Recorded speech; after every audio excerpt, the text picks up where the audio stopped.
Hello everyone, welcome back to my YouTube channel and good morning all of you. तो आज मैं यहाँ पे आपके लिए लाई हूँ बॉटनी 131 के असाइनमेंट सॉल्यूशन। तो ये सॉल्यूशन आपको मिल जाएंगे, बहुत ही बढ़िया सॉल्यूशन है, ठीक है, आराम से। बढ़िया का मतलब ये है कि हाँ, अच्छे से डिटेल में सॉल्यूशन है, तो आप यहाँ से इजीली इसको कर सकते हैं। पोज करके करो, स्क्रीनशॉट लेके करो, लेट के करो, बैठ के करो, आपकी मर्जी, ठीक है। तो चलिए हम स्टार्ट कर लेते हैं। मैं बस स्क्रॉल करूँगी एंड आपको क्या करना है, ये असाइनमेंट्स लिखने। तो सबसे पहले चेक करने की बात होती है, तो हम 25 का असाइनमेंट लेके आए हैं। यहाँ पे आपके पास एक क्वेश्चन है जिसमें से आपके पास टोटल 10 क्वेश्चन हैं। इन क्वेश्चन को आपको अच्छे से डिटेल में लिखना है। जहाँ जहाँ डायग्राम की नीड होगी वहाँ डायग्राम बनाना, नहीं होगी तो इट्स योर चॉइस, ठीक है।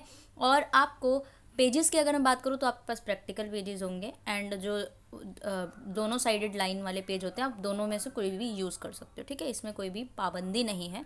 इवन जो आपके पास A4 साइज़ है उसको यूज़ करोगे ज़्यादा अच्छा लगेगा, और आप उससे शॉर्ट वाले भी कर सकते हो जो आते हैं 10 रुपये पैकेट वाले, ठीक है। तो चलिए अब यहाँ पे हमारे पास आ जाते हैं। क्वेश्चन नंबर 1 का सोल्यूशन देख सकते हो आप। यहाँ पे आपको सबसे पहले जो लिखना है वो ये लिखना है, लाइटिक और लाइसोजेनिक रेप्लिकेशन कैसे होता है वायरस में विद सुइटेबल डायग्राम। तो यहाँ पे आपको डायग्राम बनाने की नीड है, तो इसीलिए आप यहाँ पे डायग्राम बना सकते हो। तो प्रैक्टिकल पेज यूज़ कर लो इसमें, ठीक है। या फिर अगर लाइनिंग वाला भी कर रहे हो तो अलग से शीट लगा के भी बना सकते हो, प्लेन शीट, ठीक है। चलिए, तो यहाँ पे लाइटिक एंड लाइसोजेनिक रेप्लिकेशन किस तरीके से होता है, पहले तो आप उसको डिस्क्राइब करेंगे एंड देन यहाँ पे आप बना देंगे क्या, डायग्राम, ठीक है। देन उसके बाद है क्वेश्चन नंबर, इसका बी पार्ट है, आप देख सकते हो। बी पार्ट है इसका, आपको बताना है ब्रायोफाइट्स का क्या रोल है इकोलॉजिकल इंडिकेटर्स में, ठीक है। तो यहाँ पे discuss the role of bryophyte as ecological indicators, ठीक है। चलिए, तो यहाँ पे आप लोग ये करेंगे। नेक्स्ट आपका क्वेश्चन नंबर 2 है, उसका फर्स्ट पार्ट है जिसमें आपको बताना है हेट्रोस्पोरी क्या होती है और इसकी क्या बायोलॉजिकल सिग्निफिकेंस है, ठीक है। तो पहले तो हेट्रोस्पोरी बता दो क्या होता है, जिसमें डिफरेंट टाइप्स ऑफ पोर्स होते हैं एंड देन इसका क्या ही बायोलॉजिकल सिग्निफिकेंस है, ओके। सो लाइसोजेनिक एंड जो लाइटिक साइकिल वो इंपॉर्टेंट है, आपके PYQs में भी आ चुका है और काफ़ी इंपॉर्टेंट भी होता है आपके एग्जाम के पॉइंट ऑफ व्यू से, ओके। सो यहाँ पे देखो, इसका बी पार्ट है जिसमें mechanism of genetic exchange in bacteria. Bacteria में जेनेटिक एक्सचेंज किस तरीके से होता है, या फिर यहाँ पे आप देख सकते हो कई सारे मैकेनिज्म होते हैं जिससे जेनेटिक मटेरियल का एक्सचेंज होता है। उसके अंदर 3 टाइप होते हैं, बहुत इंपॉर्टेंट है ये, कॉन्जुगेशन, ट्रांसफॉर्मेशन, ट्रांसडक्शन। आपको हर साल के असाइनमेंट में ये क्वेश्चन ज़रूर मिलता है और एक लाइटिक वाला ज़रूर मिलता है, ठीक है। तो ये क्वेश्चन आपके PYQ में भी आ चुका है, थ्योरी एग्जाम में भी, तो काफ़ी इंपॉर्टेंट बन जाता है यार। तो कॉन्जुगेशन, ट्रांसफॉर्मेशन, ट्रांसडक्शन तीनों को अच्छे से लिखना है आपको एंड सिग्निफिकेंस लिखना है। क्वेश्चन नंबर 3 देख सकते हो। क्वेश्चन नंबर 3 में आपको trace the development of female gametophyte in cycas. आपको बताना है कि फीमेल गैमेटोफाइट किस तरीके से बनती है साइकस में प्लांट, ठीक है। ये जिम्नोस्पर्म है आपका, तो इस तरीके से आपके इवेंट्स हैं इसमें, तो आराम से इसको देख सकते हो, देख लो फिर से, ओके। नाउ उसके बाद चलते हैं नेक्स्ट में। नेक्स्ट है इसका सेकंड पार्ट जिसमें आपको मेडिकल वैल्यू बताना है जिम्नोस्पर्म कि जिम्नोस्पर्म की मेडिकल वैल्यूज़ क्या क्या है, कैसे हम यूज़ करते हैं उसको एज अ मेडिकली। तो यहाँ पे आप सारे के सारे यहाँ पे देख सकते हो किस किस प्रॉपर्टी में क्या क्या प्रॉपर्टीज़ मिलती है इसमें, ठीक है। और यहाँ पे आपको मिल जाएगा।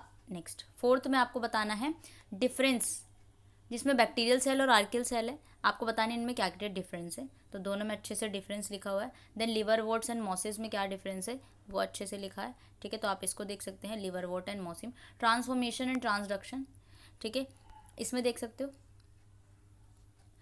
पेट्रिफिकेशन एंड कंप्रेशन, इसमें भी आपका क्या है, डिफरेंस है। तो आप आराम से इसको लिख सकते हो यहाँ से। फिफ्थ क्वेश्चन है, आपको वेरिएबल डायग्राम बनाना है इन सब का। पहला वाला है कि क्लैम कनेक्शन बेसिडोमाइसिटीज़ के अंदर एक क्लैम कनेक्शन बनता है, ठीक है। किस तरीके से बनता है पहले तो उसके बारे में लिख दो एंड फिर उसका डायग्राम बना दो, ठीक है। फिर आपका थैलस है गैमा कप इन मार्चेंटिया, उसका VS बनाना है, लेवल डायग्राम। और TS नीडल ऑफ पाइनस, ठीक है। डायग्राम जो आप बनाओगे उसको लेबलिंग करने के लिए आप लोग इसको गूगल कर सकते हैं, ठीक है। यहाँ पे आई थिंक अटैच नहीं है, तो उसके स्ट्रक्चर को आप लोग गूगल कर लेना और यहाँ पे लेबल डायग्राम की जगह बस ऐसे ही लेबलिंग की हुई है, ठीक है। I don't think. देन उसके बाद आपको माइक्रोस्पोरेंजियम ऑफ सेलेजिनेला का LS बनाना है, लॉन्गिट्यूडनल सेक्शन, तो उसको भी आप लोग गूगल कर लीजिएगा, यहाँ पे नहीं है इसमें, मुझे नहीं पता था, ठीक है। चलिए क्वेश्चन नंबर 6 है। 6 का एक है A पार्ट आपको करना है, internal external structure of typical bacterium, ठीक है। तो दोनों का internal structure and external structure दोनों के बारे में आपको लिखना है, ठीक है। तो आराम से इसको लिख लीजिएगा, समरी भी है। Differentiate between bacterial cell and archaeal cell, इसमें डिफरेंशिएशन है, पहले भी आ चुका है, तो दोनों में अच्छे से डिफरेंशिएशन आपको बता देना है, ओके। नेक्स्ट क्वेश्चन नंबर 7 के एक ही पार्ट बात करें अगर हम, तो इसमें आपको डिफरेंट टाइप ऑफ स्टील्स बताना है जो कि टाइडोफाइट्स में होते हैं और सुटेबल डायग्राम भी बनाना है। जो डायग्राम्स यहाँ पे अवेलेबल नहीं है वो आप गूगल करके बना सकते हैं, बाकी सारी चीज़ें यहाँ पे लिखी हुई है। तो चलो इसमें तो आपका है डायग्राम, ठीक है। ये सारे डायग्राम्स हैं आपके, ओके। तो इसको अच्छे से कर लीजिएगा। एंड नेक्स्ट पे इसका बी पार्ट है, briefly describe the economic importance of pteridophyte and gymnosperm. Gymnosperm और टेरिडोफाइट्स में कुछ इकोनॉमिक इंपॉर्टेंस होते हैं, क्या कहाँ कहाँ हम यूज़ कर सकते हैं इन प्लांट्स को, ठीक है, जिम्नोस्पर्म एंड और आपका टेरिडोफाइट्स। तो उसका आपको इकोनॉमिकली इंपॉर्टेंस लिखने हैं, जो यहाँ पे आप देख सकते हो, फ्यूल की तरह यूज़ कर सकते हैं, रेजिन्स की तरह, मेडिकल यूज़, ठीक है, इस तरीके से। नेक्स्ट क्वेश्चन नंबर 8 में भी आपको बताना है मॉर्फोलॉजी अल्ट्रा स्ट्रक्चर इन साइनोफाइटा। साइनोफाइटा का मॉर्फोलॉजी, अकरेंस कैसे आए हैं अल्ट्रा स्ट्रक्चर और साइनोफाइटा के में, ठीक है। तो अकरेंस वगैरह सब अच्छे से लिखा है, मॉर्फोलॉजी लिखा हुआ है, अल्ट्रा स्ट्रक्चर भी लिखा हुआ है, सारी चीज़ें, ओके। नेक्स्ट क्वेश्चन नंबर 9 है, जिसमें आपको बताना है ट्रांसफॉर्मेशन क्या होता है और ग्रिफिथ का एक्सपेरिमेंट किस तरीके से बैक्टीरियल ट्रांसफॉर्मेशन उन्होंने किया था। तो बहुत इंपॉर्टेंट है, ग्रिफिथ का एक्सपेरिमेंट भी आपका आता है। तो यहाँ पे आप आराम से स्मूथ स्ट्रैंड और माइस में इंजेक्ट कर रहे थे, तो सारी चीज़ें आपको यहाँ पे देखनी है। देन क्वेश्चन नंबर 10 है, जिसमें आपको शॉर्ट नोट लिखना है। बायो फर्टिलाइजर पर लिख दो आपको क्या बेनिफिट्स, ये सारी चीज़ें बायो फर्टिलाइजर। देन उसके बाद पॉली एम्ब्रियोनी क्या होती है जिम्नोस्पर्म में, वही जो more than one embryo, that is multiple embryos, this phenomena is known as polyembryony. Polyembryony seen in gymnosperm, तो आपको बताना है कि क्या क्या है, होता है, कैसे होता है, ठीक है। देन उसके बाद ऑल्टरनेशन ऑफ जनरेशन क्या होता है, ठीक है, ये पूरी साइकिल होती है, उसको हम ऑल्टरनेशन जनरेशन कहते हैं, तो उसको भी आप अच्छे से इसमें डिस्क्राइब करें। फोर्थ पार्ट है आपका कैरेलॉइड रूट ऑफ साइकट। ये साइकस का कैरेलॉइड्स रूट्स होती हैं इनके पास, स्पेशलाइज रूट होती हैं, ठीक है, कोरल लाइक का, इसीलिए इसका नाम कोरेलॉइड रूट्स होता है। तो आपको इसके बारे में अच्छे से लिखना है, ठीक है। एंड देन ये आपका हो जाता है ख़त्म। तो ये पूरा का पूरा असाइनमेंट सॉल्यूशन है आपका बॉटनी 131 का, जो आपका फर्स्ट ईयर का कोड है, ठीक है। इसको आप अच्छे से कर लीजिए and don't forget to subscribe, ठीक है। तो ये करना ज़रूर ना भूलें, ठीक है। एंड आपको अगर PDF चाहिए तो आप मुझे डायरेक्टली DM कर सकते हैं मेरे टेलीग्राम हैंडल पे, दैट इज़